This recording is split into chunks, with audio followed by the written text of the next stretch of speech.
നമസ്കാരം. IBN മലയാളം ഇന്ന് എത്തി നിൽക്കുന്നത് ശ്രീ മൂക്കുമ്പുഴ ദേവീക്ഷേത്രത്തിലാണ്.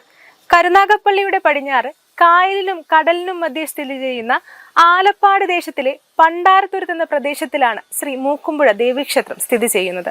ഇന്ന് IBN മലയാളം നിങ്ങൾക്ക് മുമ്പിലേക്ക് കാഴ്ചവെക്കുന്നത് ഈ ക്ഷേത്രത്തിലെ വിശേഷങ്ങളാണ്.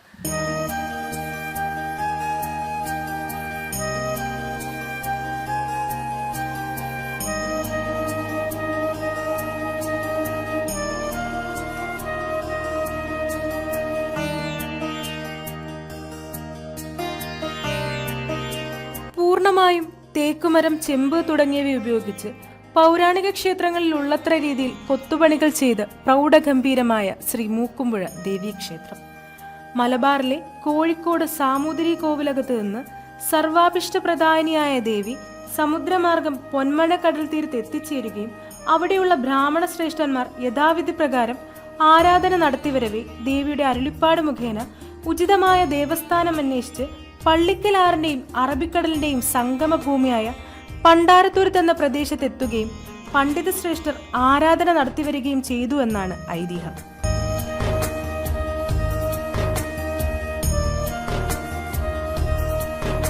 നാലു വശങ്ങളും മൂക്കറ്റം പുഴയായതിനാൽ ദേവിയെ ശ്രീ മൂക്കുമ്പുര പരാശക്തി എന്നറിയപ്പെട്ടു.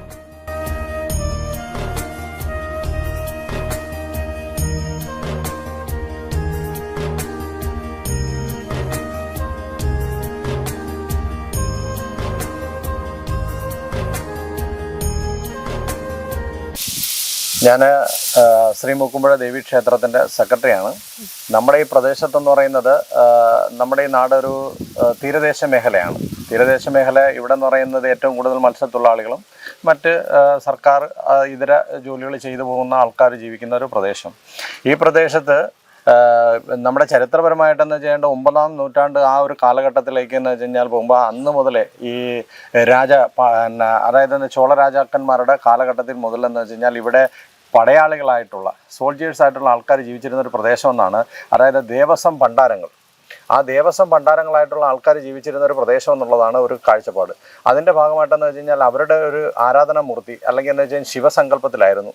ആ ശിവസങ്കല്പത്തിൽ ആരാധന നടത്തിയിരുന്ന ഒരു ഇതാണ് ചോളന്മാരുടെ ഒരു ആണ്. അപ്പോൾ അത് കൗളാചാര പ്രകാരമുള്ള പൂജകളിലേക്ക് തിരിയുകയും ഇവിടെ എന്ന് പറയുന്നത് എന്ന് വെച്ച് കഴിഞ്ഞാൽ ഭദ്രകാളിയെ ഉപാസിക്കുന്ന ഉപാസന ഒരു ഘട്ടത്തിലേക്ക് വരികയും ഭഗവതി മഹാദേവനിൽ കുടിയിരുന്നു, അതായത് മഹാദേവനിലേക്ക് ഭഗവതി കുടിയിരുന്നു എന്നുള്ള ഒരു വിശ്വാസവും ആ വിശ്വാസത്തിൻ്റെ ഭാഗമായിട്ട് ഈ പ്രദേശത്തുള്ള എല്ലാവരും വളരെ എന്ന് വെച്ചാൽ അവരുടെ തൊഴിലിൻ്റെ ഭാഗമായിട്ടും മറ്റുമെന്ന് പറഞ്ഞാൽ ഈ പ്രദേശത്തെ ആൾക്കാരെ എന്ന് വെച്ച് കഴിഞ്ഞാൽ ഇവിടത്തേക്ക് അടുപ്പിക്കുകയും ഇവിടെ ഒരു വളരെ അതിയായ വിശ്വാസം. കാരണം എന്ന് വെച്ചാൽ ഇവിടെ വന്ന് വിളിച്ചാൽ വിളി കേൾക്കും എന്നുള്ള കാരണം എന്ന് വെച്ചാൽ ഇവിടുത്തെ ദേവി കരിങ്കാളി അല്ലെങ്കിൽ എന്ന് വെച്ച് കഴിഞ്ഞാൽ കരിയിലക്കാളി എന്നൊക്കെയുള്ള പേരുകളിൽ അറിയപ്പെട്ടു. കാരണം ഒരു കാളി ക്ഷേത്രത്തിൻ്റെതായിട്ടുള്ള ഭാവം, ആ ഭാവത്തിൽ അറിയപ്പെടുകയും ഇവിടുത്തെ ജനങ്ങൾ അവർ ഒരു ഗ്രാമാന്തരീക്ഷത്തിൽ ഇന്നും ജീവിക്കുന്ന, കാരണം ഒരു നഗര സംവിധാനങ്ങളും ഇല്ലാതെ ഗ്രാമാന്തരീക്ഷത്തിൽ ജീവിക്കുന്ന ഒരു പ്രദേശം കൂടിയാണിത്. ഈ പ്രദേശത്തെന്ന് പറയുമ്പോഴത്തേക്ക് ഇവിടെ ഈ ഒരു ക്ഷേത്രം എന്ന് പറയുന്നത് ഒരു കാലത്ത് എല്ലാം നഷ്ടപ്പെട്ട് കാലത്ത് വളരെ എന്ന് വെച്ച് കഴിഞ്ഞാൽ വിളക്ക് പോലും ഇല്ലാതെ കിടന്ന ഒരു അവസ്ഥയിൽ അന്ന് ശ്രീഭദ്രവിലാസം ആയോജന കരയോഗത്തിൻ്റെ നേതൃത്വത്തിൽ ഇത് ക്ഷേത്രം ഏറ്റെടുക്കുകയും ഈ ക്ഷേത്രത്തിന് അതിൻ്റെ പുനരുദ്ധാരണ പ്രവർത്തനങ്ങൾ നടത്തുകയും ചെയ്തു. ആ പുനരുദ്ധാരണ പ്രവർത്തനങ്ങളുടെ ഭാഗമായിട്ട് ക്ഷേത്രം പുനരുദ്ധരിച്ച് അതായത് ഞാറക്കൽ ബ്രഹ്മശ്രീ സുകുമാരൻ തന്ത്രിയുടെ നേതൃത്വത്തിൽ പ്രതിഷ്ഠ നടത്തി ശ്രീ മാതാ അമൃതാനന്ദമയി ദേവി ഇവിടെ എന്ന് വെച്ച് കഴിഞ്ഞാൽ ആദ്യമായിട്ട് അമ്മ ഇവിടെ ക്ഷേത്രം ഭക്തജനങ്ങൾക്കായിട്ട് തുറന്നു കൊടുത്തു. അതിനുശേഷം എന്ന് വെച്ചാൽ ദിവ്യമായൊരു ശക്തി പ്രപഞ്ചമായിട്ട് മാറുന്ന തരത്തിലേക്ക് ഇവിടെ ജനപ്രഭാഗം ഉണ്ടാകുകയും ഈ ക്ഷേത്രത്തിൽ എന്ന് വെച്ച് കഴിഞ്ഞാൽ ഉത്തിഷ്ട കാര്യത്തിനായിട്ട് കാര്യസിദ്ധി പൂജ അനുഷ്ഠിക്കുകയും അതുപോലെ തന്നെ അമ്മയുടെ മുന്നിൽ വന്ന് വിളിച്ച് ചൊല്ലി പ്രാർത്ഥിച്ചു കഴിഞ്ഞാൽ ആ കാര്യം കൃത്യമായി നടക്കും. കാരണം എന്ന് വെച്ച് കഴിഞ്ഞാൽ ഒരു വിവാഹമാകട്ടെ, ഒരു തൊഴിലാകട്ടെ, വിദേശയാത്രയാകട്ടെ, നമ്മുടെ ദുഃഖങ്ങൾ കടങ്ങൾ തീരാനാകട്ടെ, ആരോഗ്യ പ്രശ്നങ്ങളാകട്ടെ, ഇതെല്ലാം തീർന്നു കഴിയുമ്പോഴത്തേക്കും നമ്മുടെ പ്രദേശത്ത് അമ്മയുടെ മുമ്പിൽ വന്നൊരു കുടിൽ കെട്ടി ഭജനം പാർത്ത് അതുപോലെ തന്നെ ഇവിടെ ദേവിക്ക് എന്ന് വേണ്ട വഴിപാടുകൾ ചെയ്ത് ഇവിടെ ഈ ക്ഷേത്രത്തിലെ ഉത്സവാഘോഷത്തിന് 90% ആൾക്കാർ വഴിപാടായിട്ട് നടത്തുന്നതാണ്. അതുപോലെ തന്നെ ഇവിടെ മറ്റ് ഒരു പബ്ലിസിറ്റിയോ കാര്യങ്ങളോ ഇല്ലാതെ ഇത്രയേറെ ഉയർന്നൊരു ക്ഷേത്രം എന്ന് വെച്ചാൽ ഈ മഹാക്ഷേത്രത്തിന് വേണ്ടി എന്ന് വെച്ച് കഴിഞ്ഞാൽ അനവധിയായിട്ടുള്ള പൈസ ചിലവാക്കി പൂർണ്ണമായും കല്ലിലും അതുപോലെ തന്നെ തേക്ക് തടിയിലും അതുപോലെ ചെമ്പിലുമാണ് ഈ ക്ഷേത്രം ഇപ്പം നിർമ്മിച്ചിരിക്കുന്നത്. കാരണം ഇതെന്ന് വെച്ചാൽ 3-ാമത്തെ ഘട്ടമാണ്. കാരണം പുരാതന ക്ഷേത്രം നശിച്ചു കിടന്നതിന് ശേഷം രണ്ടാമത് പുനരുദ്ധാരണം നടത്തി പ്രതിഷ്ഠ നടത്തിയതിന് ശേഷം ഇപ്പോൾ നമ്മൾ വീണ്ടും പുനരുദ്ധാരണ പ്രവർത്തനങ്ങൾ നടത്തി. അത് ഇപ്പം ഒരു വർഷം, അതായത് ഈ വരുന്ന എന്ന് വെച്ച് കഴിഞ്ഞാൽ മീനമാസത്തിലെ മകം നക്ഷത്രത്തിൽ ഒരു വർഷം തികയും. അതിന് മുന്നോടിയായിട്ട് ഈ വരുന്ന ജനുവരി മാസം 27-ാം തീയതി നമ്മുടെ ഈ പ്രദേശത്തിൻ്റെ, അതായത് ഒരു കാലത്ത് നമ്മുടെ കേരള ഗവൺമെൻറ് പോലും ഉത്സവ മേഖലയായി പ്രഖ്യാപിച്ച ഒരു പ്രദേശമാണ്. ആ ഉത്സവ മേഖലയായി പ്രഖ്യാപിക്കുകയും ഇവിടെ അങ്ങനെ ഉത്സവം നടക്കുന്ന ഒരു സ്ഥലമാണ്. ഈ പ്രാവശ്യം അതിന് യാതൊരു കുറവില്ല. പിന്നെ ഭക്തജനങ്ങളുടെ വരവിൽ എന്ന് പറയുന്നത് ഈ കാര്യസിദ്ധി പൂജ നിന്നതിന് ശേഷം കുറച്ച് കുറവ് വന്നിട്ടുണ്ടെങ്കിലും എല്ലാ ഭക്തജനങ്ങളും കൂട്ടായിട്ട് പരിശ്രമിച്ച് നടത്തുന്ന ഒരു മഹാക്ഷേത്രമാണ്. അപ്പോൾ ഈ ഉത്സവം എന്ന് പറയുന്നത് 2025 ജനുവരി 27 തുടങ്ങി ഫെബ്രുവരി 5 തീരുകയാണ്. അത് പിന്നെ ജനുവരി 27 രാവിലെ 9 മണിക്ക് 9:30 ഇടയ്ക്ക് കൊടിയേറി. അതായത് തുടർന്നുള്ള ഉത്സവം പ്രധാനപ്പെട്ട ചടങ്ങായിട്ട് വരുന്നത് മാലവെപ്പ് ഘോഷയാത്രയാണ്. അത് 6ാം ഉത്സവത്തിനാണ്. അത് കഴിഞ്ഞ് 8ാം ഉത്സവത്തിന് ഉത്സവബലി, 9ാം ഉത്സവത്തിന് മീനൂട്ടെന്ന് പറയുന്നൊരു ചടങ്ങുണ്ട്. ആ മീനൂട്ടെന്ന് പറയുന്ന ചടങ്ങ് നടത്തുന്നു. അതിനുശേഷം എന്ന് വെച്ച് കഴിഞ്ഞാൽ പിന്നെ 10ാം ഉത്സവ ദിവസം രാവിലെ പൊങ്കാലയുണ്ട്. പൊങ്കാലയ്ക്ക് ശേഷം എന്ന് വെച്ചാൽ ആറാട്ട് ഉത്സവത്തോടുകൂടി സമാപിക്കുന്നു. അതിനുശേഷം എന്ന് വെച്ച് കഴിഞ്ഞാൽ നമ്മൾ ഈ പറഞ്ഞതുപോലെ കാര്യസിദ്ധി പൂജയും അതുപോലെ ദേവിക്ക് പ്രധാനപ്പെട്ട വഴിപാടാണ് ഈ കൊടുങ്ങല്ലൂർ ഭഗവതിക്ക് നമ്മൾ സമർപ്പിക്കുന്ന അതേപോലെ തന്നെയാണ് വാളൻചിലവ് ഇവിടെ സമർപ്പിച്ച് പ്രാർത്ഥിച്ചെന്നാൽ നമ്മുടെ രോഗശമനം ഉണ്ടാകുകയും നമ്മുടെ ഉദ്ദിഷ്ടകാര്യം നിറവേറുകയും ചെയ്യുന്നതാണ്. അതിനുശേഷം നമ്മളിവിടെ വന്ന് മഞ്ഞൾ പറയിടുമ്പോൾ വിവാഹാദി മുഴുവൻ തടസ്സങ്ങൾ നീങ്ങി കിട്ടുമെന്നുള്ള ഒരു സങ്കല്പത്തിലാണ് ഇവിടെ ഭഗവതിക്ക് ഈ കാര്യങ്ങളെല്ലാം ചെയ്തു വരുന്നത്. ഈ സെക്രട്ടറി എന്ന നിലയിൽ ഈ അടുത്താണല്ലോ പ്രതിഷ്ഠയൊക്കെ കഴിഞ്ഞത്. അതെ, പ്രതിഷ്ഠയ്ക്കടക്കം വലിയ സാമ്പത്തികം ചെലവഴിച്ചിട്ട് തന്നെയാണ് പ്രതിഷ്ഠ അടക്കമുള്ള കാര്യങ്ങൾ ചെയ്തത്. അപ്പം അതിനെപ്പറ്റി ഒന്ന് പറയാം. അതായത് നമ്മുടെ ക്ഷേത്രത്തിൽ എല്ലാം ഭക്തജനങ്ങളാണ്. അതായത് 1 രൂപ പോലും എന്ന് വെച്ച് കഴിഞ്ഞാൽ, കാരണം ഇവിടെ നമുക്ക് ക്ഷേത്രത്തിന് നിർമ്മാണത്തിന് പൈസ പോലും എന്ന് വെച്ച് കഴിഞ്ഞാൽ നമ്മുടെ കയ്യിലില്ലാഞ്ഞിട്ട് പോലും ജനങ്ങൾ നമ്മളെ സഹായിച്ച് വരെ ഈ ക്ഷേത്രം നിർമ്മിക്കാൻ അത്രയേറെ ഇവിടുത്തെ ഒരു കൂട്ടായ്മയാണ്. ഈ ജനങ്ങളുടെ ഒരു വലിയൊരു കൂട്ടായ്മയാണ് ഈ ക്ഷേത്രത്തെ ഈ നിലയിലേക്ക് എത്തിയത്. കാരണം സാമ്പത്തികമായിട്ടെന്ന് വെച്ച് കഴിഞ്ഞാൽ വളരെയേറെ ഞെരുക്കം ഉണ്ടായിട്ട് പോലും ഇവിടുത്തെ സമൂഹം ഒന്നടങ്കം നിന്നുകൊണ്ട് ചെയ്യുകയും, പിന്നെ ഇവിടുത്തെ ഏറ്റവും പ്രധാനപ്പെട്ട ഒരു കാര്യം എന്ന് പറയുന്നത് ഇവിടുത്തെ മത്സ്യത്തൊഴിലാളികളാണ്. ഈ മത്സ്യത്തൊഴിലാളികൾ ഈ ക്ഷേത്രം എന്ന് പറഞ്ഞാൽ അവരുടെ ജീവനാണ്.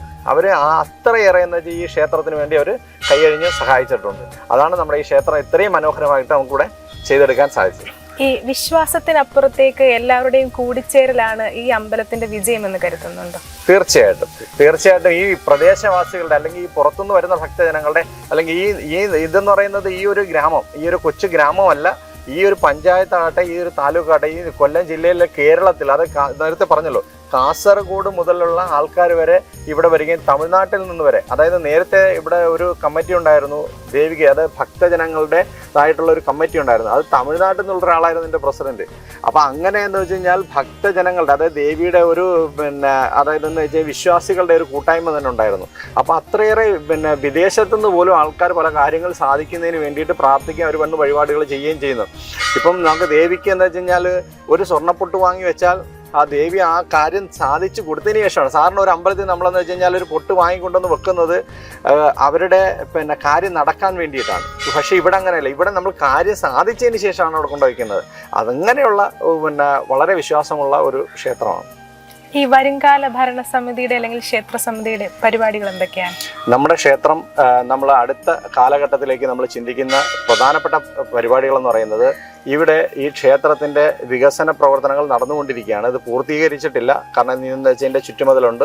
പിന്നെ അതുപോലെ തന്നെ ഈ ക്ഷേത്ര കൊടിമരം, ഗജമണ്ഡപം, അതിൻ്റെ മണ്ഡപങ്ങൾ, അതായത് എന്താ വെച്ച് കഴിഞ്ഞാൽ മാളിക, ഗോപുരങ്ങൾ, അപ്പോൾ ഇങ്ങനെയുള്ള വർക്കുകൾ കാര്യങ്ങളെല്ലാം നടക്കേണ്ടതുണ്ട്. ഇതുമായി ബന്ധപ്പെട്ടുള്ള പ്രവർത്തനങ്ങൾ നടക്കുന്നുണ്ട്. പിന്നെ ഇത് കൂടാതെ ഈ പ്രദേശവാസികൾക്ക് പ്രയോജനം ചെയ്യുന്ന വിധമായിട്ടുള്ള ഹോസ്പിറ്റലുകൾ, അതുപോലെ കോളേജുകൾ മുതലായിട്ടുള്ള സംരംഭങ്ങൾ തുടങ്ങാനുള്ള ചെറിയ പ്രാരംഭ നടപടികളും ഒക്കെ ആയിട്ട് നമ്മൾ പോകുന്നുണ്ട്. ഇപ്പോൾ തന്നെ ക്ഷേത്രത്തിൻ്റെ നേതൃത്വത്തിൽ ഒരു ഹോസ്പിറ്റൽ അല്ലെങ്കിൽ എന്ന് വെച്ച് കഴിഞ്ഞാൽ അതുമായി ബന്ധപ്പെട്ട സംവിധാനങ്ങളൊക്കെ തുടങ്ങാൻ വേണ്ടിയിട്ടുള്ള പ്രാരംഭ നടപടികളും നമ്മൾ ചെയ്തിട്ടുണ്ട്. ക്ഷേത്രം മാത്രമല്ല, ഒരു പൊതുസമൂഹത്തിന് പ്രയോജനം ചെയ്യുന്ന കാര്യങ്ങളൂടെ ഉണ്ടാകാൻ വേണ്ടിയിട്ടുള്ള നടപടികളുമായിട്ടാണ് പോകുന്നത്. ക്ഷേത്രത്തിൽ ഏറ്റവും കൂടുതൽ ഭക്തജനങ്ങൾ എത്തുന്നത് ഏത് ദിവസത്തിലായിരുന്നു? അതായത് ചൊവ്വ, വെള്ളി, ഞായർ, ഈ 3 ദിവസങ്ങളിലാണ് ക്ഷേത്രത്തിൽ ഏറ്റവും കൂടുതൽ ഭക്തജനങ്ങൾ എത്തിക്കൊണ്ടിരിക്കുന്നത്. ഈ ക്ഷേത്രത്തിലേക്ക് വരാനുള്ള കറക്റ്റ് വഴി ഒന്ന്, അതായത് നമ്മൾ കൊല്ലത്തുനിന്ന് വരുന്നവർക്കും അല്ലെങ്കിൽ ആലപ്പുഴയിൽ നിന്ന് വരുന്നവർക്കും കരുനാഗപ്പള്ളി ബസ് സ്റ്റാൻഡിൽ വന്നു കഴിഞ്ഞാൽ വെള്ളനാതുരത്തിന് ഉള്ള ബസ്സുണ്ട്.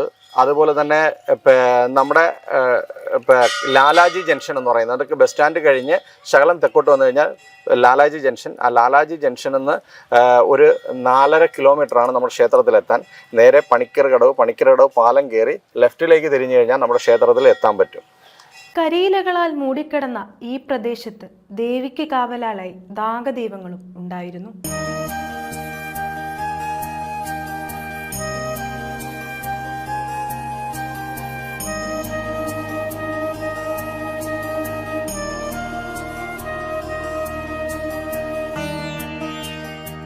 ക്ഷേത്രത്തിലെ ഉത്സവങ്ങളുടെ പ്രധാന ചടങ്ങുകൾ എന്തൊക്കെയാണ്? പ്രധാന ചടങ്ങുകൾ മകരഭരണി മഹോത്സവമായിട്ട് നമ്മുടെ പ്രധാന ചടങ്ങ് തൃക്കൊടിയേറ്റ്, പിന്നെന്ന് പറയുന്നത് നമ്മുടെ 6 ഉത്സവത്തിന് ഭഗവതിയുടെ തോറ്റംപാട്ട് മഹോത്സവമുണ്ട്. അത് 6 ഉത്സവത്തിൻ്റെ ഭയങ്കര ഒരുപാട് ഭക്തിയുടെ മാലവെപ്പ് ഘോഷയാത്ര, അത് പടനാറംകുളം അമ്പലത്തിൽ നിന്നാണ് തുടങ്ങുന്നത്. അത് ഒരുപാട് 10,000 താലപ്പൊലിയോടും ആകാമ്പൊലിയോടും വാദ്യമേളങ്ങളോടും ഭയങ്കര പരിപാടിയിട്ടാണ് നടക്കുന്നത്. അത് മണിക്കൂറുകളോളം കൊണ്ടാണ്. അവിടെ നിന്ന് 5 മണിക്ക് തുടങ്ങി ഇവിടെ വരുമ്പോൾ 12 മണിയോളം ആകും. അത് പ്രധാനം ഭഗവതിയുടെ മാലവെപ്പിൻ്റെ അന്ന് മാലവെപ്പാണ്. പിന്നെന്ന് പറയുന്നത് താലപ്പൊലിയുണ്ട്. പിന്നെ നമ്മളിവിടെ നടത്തുന്നത് പറഞ്ഞാൽ നമ്മുടെ മീനൂട്ട്, അത് ക്ഷേത്രത്തിൻ്റെ ഒരു ചടങ്ങായിട്ടാണ് നമ്മൾ 9ാം ഉത്സവത്തിൻ്റെ. അതിന് ഒരുപാട് ഭക്തജനങ്ങൾ അങ്ങ് ദൂരെ നിന്ന് നമ്മൾ ആദ്യം ഇതിൻ്റെ നടത്തിക്കൊണ്ടിരുന്ന നമ്മൾ കാസർഗോഡ് നിന്നാണ് ഇതിൻ്റെ ഘോഷയാത്രയായിട്ട് നടത്തുന്നത്. അന്ന് അത്രയും ഭയങ്കരമായി അവിടെ നിന്നുള്ള ആൾക്കാരെ പങ്കെടുക്കുകയും കാര്യങ്ങൾ. പിന്നെ നമ്മുടെ ക്ഷേത്രത്തിൻ്റെ ഈ സുനാമി വന്നതിന് ശേഷവും ഈ ക്ഷേത്രപ്പണി തുടങ്ങിയ ശേഷമാണ് നമ്മളിതെല്ലാം നിർത്തി വെച്ചിരിക്കുന്നത്. ഇനി നമുക്ക് അതിന് ഭക്തജനങ്ങൾ ഇങ്ങോട്ട് വാക്ഷണമെങ്കിൽ ക്ഷേത്രത്തിൻ്റെതായിട്ടുള്ള ഒരു കാര്യങ്ങളൊക്കെ ചെയ്യും. നമ്മൾ ഈ പ്രധാനമായിട്ട് നമ്മളിപ്പോൾ പിന്നെ മകരഭരണി മഹോത്സവം എന്ന് പറയുമ്പോഴത്തേക്ക് കൊടിയേറ്റ്, താലപ്പൊലി, പിന്നെ 10ാം ഉത്സവം ഭയങ്കര ക്ഷേത്ര ഇടങ്ങായിട്ട് കൂട്ടുമ്പോൾ അത് കൂട്ടാനൊക്കെ അത് പകൽക്കാഴ്ചക്കുള്ളതാണല്ലോ. പിന്നെന്ന് പറയുന്നത് നമുക്ക് പ്രധാനമായി ഇവിടെ കൊണ്ടുവന്ന നിത്യ പൊങ്കാലയുണ്ട്. ദിവസങ്ങളിലും എല്ലാ ദിവസവും പൊങ്കാലയുള്ള ക്ഷേത്രമുണ്ട്. പിന്നെ നമ്മൾ ഭരണി ദിവസം നമുക്ക് പൊങ്കാല ഉണ്ടാവും. ഒരുപാട് പേരിങ്ങനെ പൊങ്കാലിടാനുള്ളതൊക്കെ അങ്ങ് ഇവിടെ നമ്മളിപ്പോൾ ഏകദേശം മുമ്പ് ഈ പരിസരം മൊത്തം പൊങ്കാല കൊണ്ട് നിറഞ്ഞിട്ടുണ്ട്. ഇപ്പം പിന്നെ ഭക്തന് എല്ലാ ക്ഷേത്രങ്ങളിലും ഒക്കെ ആയതുകൊണ്ട് നമുക്ക് എങ്കിലും നമ്മളത് നിലയിൽ കൊണ്ടുവരാൻ വേണ്ടി ശ്രമിച്ചുകൊണ്ടിരിക്കുകയാണ് ഭരണസമിതി. കരുനാഗപ്പള്ളി എന്ന പൊങ്കാല നിർത്തിയിട്ടിട്ടുണ്ട് നമ്മൾ. അപ്പോൾ അങ്ങനെ ഇവിടുത്തെ ചടങ്ങുകൾ. പിന്നെ ഇവിടെ എന്ന് പറയുന്നത് നമ്മളിപ്പോൾ പണ്ട് ഇവിടെ ഈ ക്ഷേത്രത്തിൽ തുള്ളലായിരുന്നു, നാമച്ചിറപ്പായിരുന്നു നടത്തിക്കൊണ്ടിരുന്നത്. ക്ഷേത്രത്തിന് നമ്മൾ ക്ഷേത്രം വീണ് നമ്മുടെ മേൽക്കൂരിയൊക്കെ പോയി വന്നപ്പോൾ കാരണവന്മാരത്തിലും ഭയങ്കര തുള്ളലാണ്. 10 ദിവസം നാമങ്ങളുണ്ട്. ഭഗവതി തുള്ളി അനുഗ്രഹിച്ച് വന്ന് ഏത് കാര്യവും സാക്ഷാത്കരിക്കുന്ന ഒരു പ്രവണത ഉണ്ടായിരുന്നു. അപ്പോൾ നമ്മൾ ആ ചടങ്ങൊക്കെ നമ്മൾ ഒരു ദിവസമെങ്കിലും ആക്കണമെന്നുള്ള രീതിയിൽ ഈ താലപ്പൊലി ദിവസമെങ്കിലും കൊണ്ടുവരണം എന്നുള്ള ആഗ്രഹമുണ്ട്. അതിന് പുതുന്ന ആൾക്കാർ അതിന് വരണം, അതിനുവേണ്ടി ശ്രമിച്ചുകൊണ്ടിരിക്കുകയാണ്. ഈ ഉത്സവ സമയത്ത് കുടില് കെട്ടി ഭക്തജനങ്ങൾ ഇരിക്കാറുണ്ട്. അതിന്റെ ഐതിഹ്യം എന്താണ്? അത് നമ്മുടെ ഇവിടുത്തെ ഭക്തജനങ്ങൾ വന്ന് ഉദ്ദിഷ്ട കാര്യങ്ങൾ നടക്കുന്നതിനും മറ്റുള്ള കാര്യങ്ങൾ അപേക്ഷകൾ, അസുഖങ്ങൾ വരുന്നവരായാലും ഇപ്പോൾ എന്ത് കാര്യം നമുക്ക് സാധിക്കണം, അമ്മയുടെയൊക്കെ വന്ന് പ്രാർത്ഥിക്കുക, ഞാൻ അമ്മയുടെ ഇരിക്കാം എന്നങ്ങനെ അനേകം ആളുകൾ 500 പരം കുടിലുകൾ ഇവിടെ എടുത്ത ഈ പ്രാവശ്യവും ഭജനം പറപ്പുണ്ട്, അങ്ങനെ ഇതാക്കുന്നുണ്ട്. ഇപ്പോൾ നമ്മുടെ ഈ ക്ഷേത്രത്തിൻ്റെ പണി തുടങ്ങിയ ശേഷമാണ് ഇതൊക്കെ നിന്ന് വന്നത്. ഇനി നമുക്ക് പുരോഗമിച്ചുണ്ടാകണം. അങ്ങനെയാണ് അതിൻ്റെ പ്രവർത്തനം.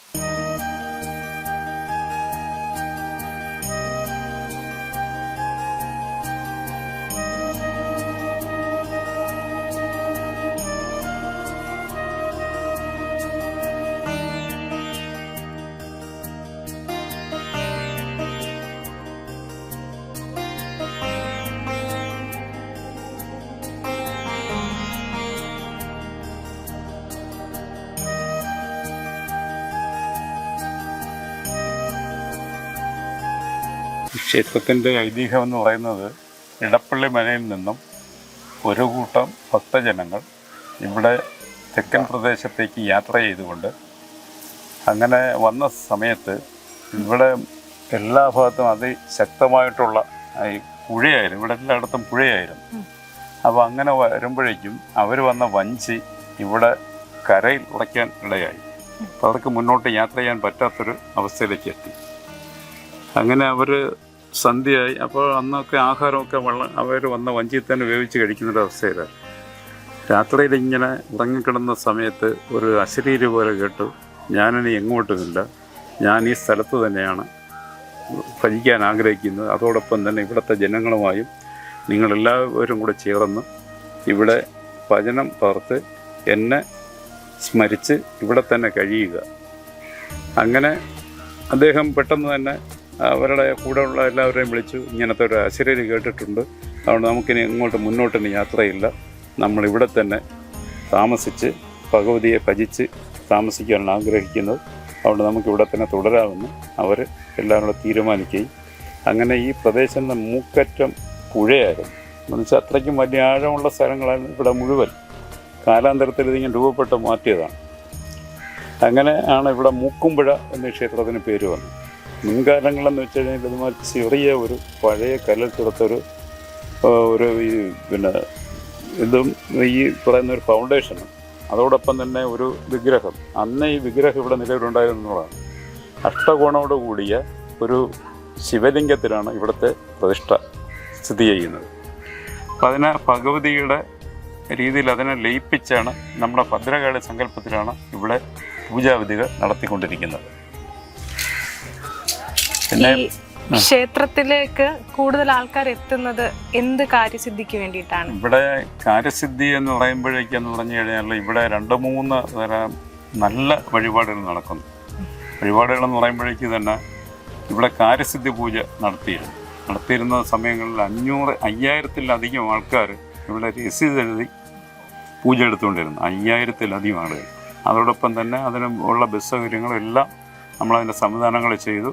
ആ രീതിയിൽ നല്ല പ്രശസ്തി ആർജിച്ച ഒരു ക്ഷേത്രമായിരുന്നു ഇത്. പിന്നെ ക്ഷേത്രം പുതുക്കിപ്പണിതുകൊണ്ട് അതും പിന്നെ ഈ കോവിഡൊക്കെ മഹാമാരി വന്നതുകൊണ്ടും ആ പൂജ തൽക്കാലം നിർത്തിവെച്ചു. നമ്മളിനി അടുത്ത സമയത്ത് തന്നെ വീണ്ടും ഇത് തുടങ്ങാനുള്ള ശ്രമങ്ങൾ നടത്തിക്കൊണ്ടിരിക്കുന്നു. പിന്നെ അതോടൊപ്പം തന്നെ ഇപ്പോൾ പ്രധാന വഴിപാടെന്ന് പറയുന്നത് ഇവിടെ ഈ വാളും ചിലമ്പും എന്ന് പറയുന്നൊരു രീതിയിലുണ്ട്. അതിൻ്റെ എന്ന് വെച്ചാൽ ഉദ്ദിഷ്ടകാര്യസിദ്ധിക്കായിട്ടാണ് നമ്മളതിങ്ങനെ അത് ചിട്ടപ്പെടുത്തിയിരിക്കുന്നത്. അപ്പോൾ എന്ന് വെച്ച് കഴിഞ്ഞാൽ ഇവിടെ അത് ഒരു പ്രാവശ്യം ക്ഷേത്രത്തിനകത്തും 6 പ്രാവശ്യം ക്ഷേത്രത്തിന് പുറത്തും വലം വെച്ച് നമ്മുടെ കാര്യങ്ങൾ പറഞ്ഞ് പ്രാർത്ഥിച്ചു കഴിഞ്ഞാൽ തീർച്ചയായും അതിന് ഫലം ഉണ്ടാകും എന്ന് തന്നെയാണ് ഇവിടുത്തെ ആൾക്കാരുടെ വിശ്വാസം. അങ്ങനെ ഒത്തിരി ഭക്തജനങ്ങൾ അതുമായി ബന്ധപ്പെട്ട് ഇവിടെ വരുന്നുണ്ട്. ഈ ക്ഷേത്രത്തിലെ പ്രധാന ഉത്സവങ്ങൾ അല്ലെങ്കിൽ ചടങ്ങുകൾ എന്താണ്? ചടങ്ങുകൾ ഇവിടെ ഏറ്റവും പ്രധാന ഉത്സവം എന്ന് പറഞ്ഞു കഴിഞ്ഞാൽ മകര മഹോത്സവമാണ് ഈ ക്ഷേത്രത്തിൻ്റെത്. ഇതിനടുത്തതായിട്ട് നമ്മുടെ നവഗ്രഹ ക്ഷേത്രത്തിൻ്റെ വാർഷികമുണ്ട്. ഇപ്പോഴീ ക്ഷേത്രത്തിൻ്റെ ഉദ്ഘാടനം കഴിഞ്ഞപ്പോഴേക്കും അതിൻ്റെ മീനമാസത്തിന് മകം നാളിലാണ് ഇവിടുത്തെ ക്ഷേത്ര പ്രതിഷ്ഠ നടത്തിയിട്ടുള്ളത്. അതിനിപ്പോൾ എല്ലാ വർഷവും ഈ മകം നാട് തന്നെ അത് വലിയ ഉത്സവമായിട്ട് നമ്മൾ ആചരിച്ച് പോരും. ഇപ്പോൾ തന്നെ നമ്മൾ ചില പൂജാവിധികളും കാര്യങ്ങളെല്ലാം നമ്മളിങ്ങനെ ആലോചിക്കുന്നുണ്ട്. ഇവിടെ ഈ സ്ഥിരമായി തന്നെ നമുക്ക് എല്ലാ ചൊവ്വാഴ്ചകളിലും കാര്യസിദ്ധി പൂജ നടത്തണം. അതോടൊപ്പം തന്നെ ഈ നമ്മുടെ ധനുമാസ തിരുവാതിര ആചരിക്കാനുള്ളൊരു ആലോചനയിലാണ്. അങ്ങനെ ഭക്തജനങ്ങളെ ഈ പ്രദേശവുമായിട്ട് എത്തിക്കാനുള്ള ഈ ക്ഷേത്രമായിട്ട് എത്തിക്കാനുള്ള ചില ശ്രമങ്ങൾ നടത്തിക്കൊണ്ടിരിക്കുന്നു. കാലവർഷം കനക്കുമ്പോൾ കടലിന്റെ മക്കളെ അമ്മ കാത്തുരക്ഷിക്കുമെന്നാണ് വിശ്വാസം. ഭദ്രകാളിയും പരാശക്തിയുമായ അമ്മയുടെ വിഗ്രഹം അപൂർവങ്ങളിൽ അപൂർവമായ അഷ്ടകോണുകളോടുകൂടിയ ശിവലിംഗ രൂപമാണ്. ഈ ക്ഷേത്രത്തിൻ്റെ ദേവത ശ്രീ മൂക്കുംപുഴ ഭഗവതി എന്നാണ് അറിയപ്പെടുന്നത്. ഭദ്രകാളിയാണ് ഇവിടുത്തെ പ്രതിഷ്ഠ. ഒരു ക്ഷേത്രമായാൽ അതിൻ്റെ ബിംബവുമായി അല്ലെങ്കിൽ പ്രതിഷ്ഠയുമായി ബന്ധപ്പെട്ട് കിടക്കുന്നു. അതുവഴിയാണ് ജനങ്ങൾക്ക് അനുഗ്രഹവും സിദ്ധിയും സൗഭാഗ്യവും എല്ലാം കിട്ടുന്നത്. ഒരു ക്ഷേത്രം എന്ന് പറഞ്ഞു കഴിഞ്ഞാൽ തന്നെ ഒരു മനുഷ്യ ശരീരം അല്ലെങ്കിൽ ദേവശരീരമായിട്ടാണ് പറയുന്നത്. ഗർഭഗൃഹേ ശിരപ്രോക്തം അന്തരാളം മുഖന്തത സുഖാസനം ഗളഞ്ജൈവ ബാഹുജൈവച്ച മണ്ഡപം മഹാമണ്ഡപം പുഷ്യസ്യൽ പ്രാകാരം ജാനുജങ്കയോ ഗോപുരം ദേവപാദസ്യ യജ്ഞവേം ലക്ഷണം ശുഭം. അപ്പോൾ ഒരു മനുഷ്യ ശരീരം പോലെ തന്നെയാണ് ക്ഷേത്രം. ക്ഷേത്രത്തിൻ്റെ ശ്രീകോവിലിനെ ഗർഭഗൃഹം എന്നാണ് പറയുന്നത് വാസ്തുശാസ്ത്രപ്രകാരം. അപ്പോൾ അതിലിരിക്കുന്ന സ്ഥൂലമായി നമ്മൾ കാണുന്നതാണ് ആ പ്രതിഷ്ഠ. അപ്പോൾ നമ്മുടെ ശരീരത്ത് ജീവനുണ്ടെങ്കിൽ നമുക്ക് കാണാൻ പറ്റില്ലല്ലോ. പക്ഷെ ഈ ക്ഷേത്രത്തിൻ്റെ ഉള്ളിലിരിക്കുന്ന ജീവചൈതന്യം ആണ് ആ ദേവൻ അല്ലെങ്കിൽ ആ കാണുന്ന പ്രതിഷ്ഠ. ഈ ക്ഷേത്രത്തിലെ പ്രതിഷ്ഠ അഷ്ടകോണുകളോട് കൂടിയിട്ടുള്ളതാണ്. അപ്പോൾ നമ്മൾ നേരിട്ട് കാണുമ്പോൾ ശിവലിംഗമാണെന്ന് തെറ്റിദ്ധരിക്കാം. പക്ഷേ ഇത് അഷ്ടകോണുകളോട് കൂടിയിട്ടുള്ളതാണ്. അത് പ്രതിനിധാനം ചെയ്യുന്നത് അഷ്ടവൈരികളായിരിക്കുന്ന കാമം, ക്രോധം, ലോഭം എന്ന് പറയുന്ന അഷ്ടവൈരികളെ മനുഷ്യരിൽ നിന്നും മാറ്റി അഷ്ടൈശ്വര്യങ്ങൾ, ആയുസ്, ആരോഗ്യം, അഭിവൃദ്ധി, പുത്രപൗത്രാദി, സൗഖ്യം ഇതൊക്കെ കൊടുക്കുന്ന ഭദ്രകാളി അമ്മയായിട്ടാണ് ഇവിടെ വിരാജിക്കുന്നത്.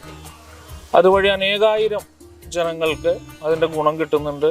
ഇപ്പോഴും ഇവിടെ വന്ന് പൊങ്കാലിടുന്നതും മഞ്ഞൾപ്പറ നടത്തുന്നതിനും എല്ലാം വലിയ ജനവാലിയാണ് ഇവിടെ വന്ന് ദേവിയുടെ അനുഗ്രഹം സിദ്ധിച്ചു പോകുന്നത്.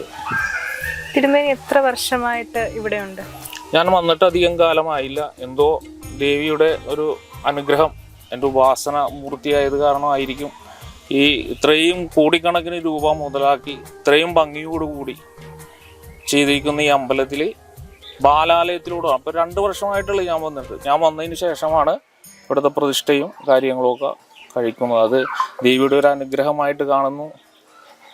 എൻ്റെ മുൻജന്മ സുഹൃതം കൊണ്ടൊക്കെ ആയിരിക്കും ഈ അമ്പലമായിട്ട് ബന്ധപ്പെടാനുള്ള അനുഗ്രഹം എനിക്കുണ്ടായത്. മുൻപ് തിരുമേനി ഏത് അമ്പലത്തിലായിരുന്നു? ഞാൻ മുമ്പ് പുതുവൈപ്പ് സുബ്രഹ്മണ്യ സ്വാമി ക്ഷേത്രം അവിടെയായിരുന്നു ജോലി എടുത്തിരുന്നത്. എറണാകുളം ലൈറ്റ് ഹൗസ് ഒക്കെ ഉള്ള പുതുവൈപ്പ് എന്ന് പറയും. വൈപ്പിൻ കൊച്ചിയായിട്ടൊക്കെ ബന്ധപ്പെട്ട് കിടക്കുന്ന സ്ഥലമാണ്. അപ്പോൾ ഇവിടുത്തെ ഒരു അന്തരീക്ഷം കാണുമ്പോൾ എപ്പോഴും ശാന്തിയും സമാധാനവും നൽകുന്നതാണ്. അതിനെപ്പറ്റി തിരുമേനിക്ക് എന്താണ് പറയാനുള്ളത്? ശാന്തിയും സമാധാനവും നൽകുന്നതാണ്. പക്ഷെ നമ്മൾ മറ്റുള്ള ക്ഷേത്രങ്ങളിൽ പോയി ജോലിയെടുത്തതിന് വെച്ചപ്പോൾ ഉള്ള ഒരു അനുഭവമല്ല ഇവിടെ. കാരണം ഇത് ഈ ദേവതയുടെ ഉറവിടം തന്നെ ഒരു സാമൂതിരി വംശത്തിൽ നിന്ന് വന്നിട്ടുള്ളതായിട്ടാണ് ഇതിൻ്റെ ഉറവിടമായിട്ട് പറയുന്നത്. അവർ ഇവിടെ വരികയും അത് 5 മനക്കാരെ ഏൽപ്പിച്ചു പോവുകയും ചെയ്യുന്നതാണ്. കുറേ കാലത്തിന് ശേഷം പല സാഹചര്യങ്ങൾ കൊണ്ട് ഇപ്പോൾ അരവംശജരാണ് ഇത് കൈകാര്യം ചെയ്തു പോകുന്നത്.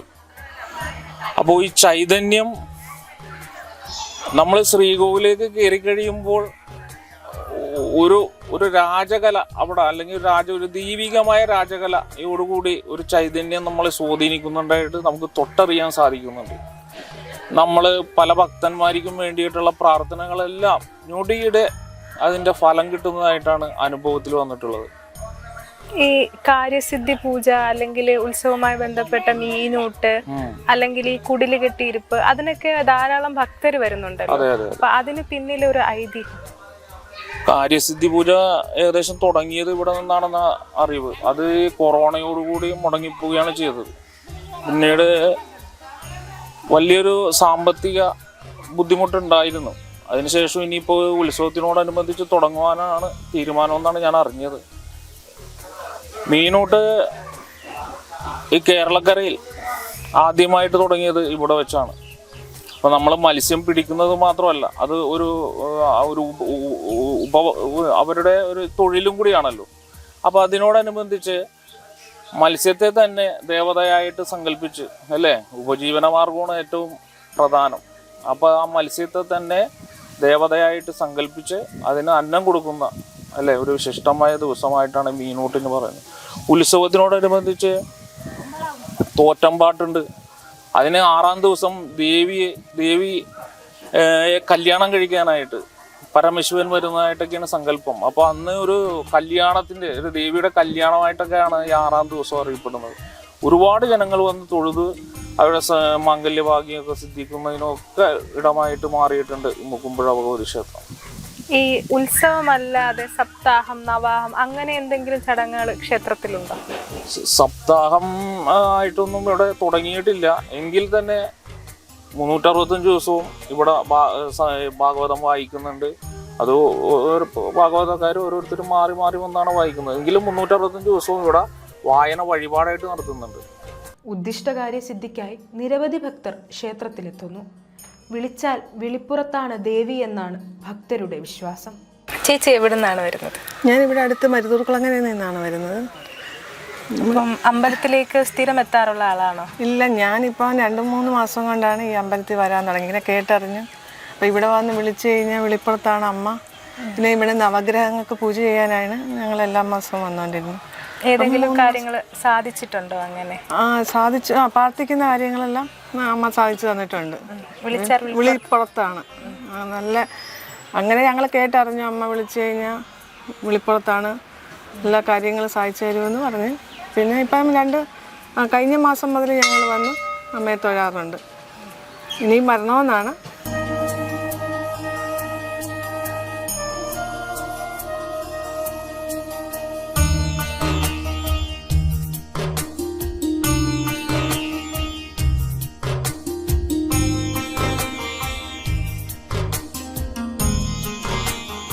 വേറിട്ട ആചാരാനുഷ്ഠാനങ്ങളും ദൃശ്യചാരുതയും തന്നെയാണ് ശ്രീ മൂക്കുമ്പുഴ ദേവീക്ഷേത്രത്തെ വ്യത്യസ്തമാക്കുന്നത്. മൂക്കുമ്പുഴ അമ്മയ്ക്ക് മുന്നിൽ പ്രണമിച്ചുകൊണ്ട് ക്യാമറമാൻ നന്ദുവിനോടൊപ്പം ആഗ്ര കൃഷ്ണ, IBN മലയാളം.